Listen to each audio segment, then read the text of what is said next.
the center revised its coronavirus treatment guidelines for mild, moderate, and severe symptoms.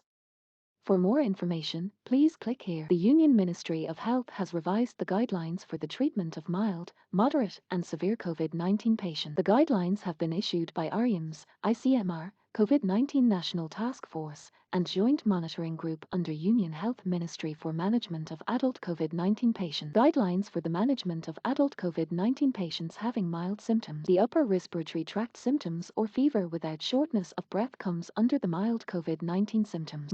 Home isolation, physical distancing, indoor mask use, and monitoring temperature and oxygen saturation. Seek help if faces difficulty in breathing or the SpO2 goes below 93%. High-grade fever/severe cough, particularly lasting for more than 5 days. May do inhalational budesonide at a dose of 800 mcg BD for 5 days to be given if symptoms are persistent beyond 5 days of disease onset. Guidelines for the management of adult COVID-19 patients having moderate symptoms. Respiratory rate is less than or equal to 24/minute and breathlessness. SpO2 between 90% to 93%.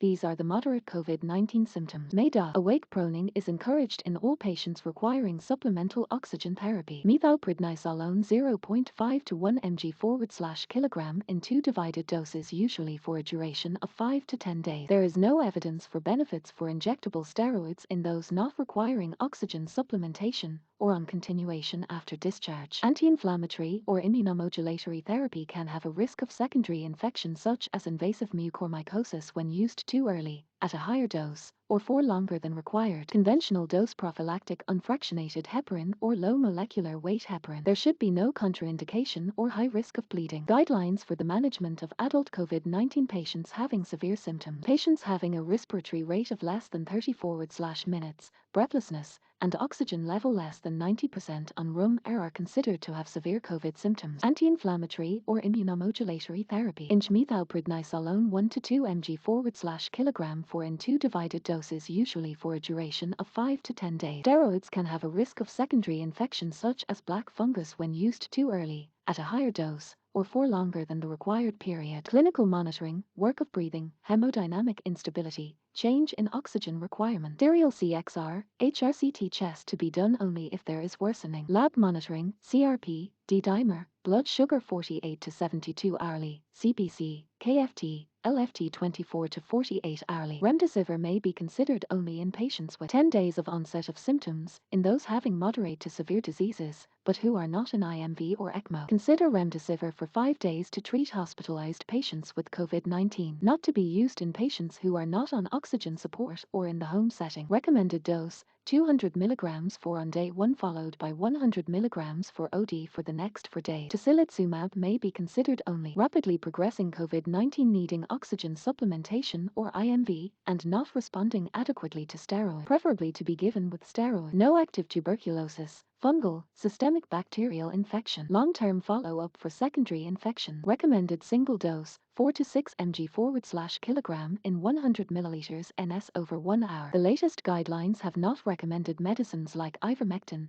favipiravir, and doxycycline. Antivirals like molnupiravir and monoclonal antibodies are also not included in the guidelines.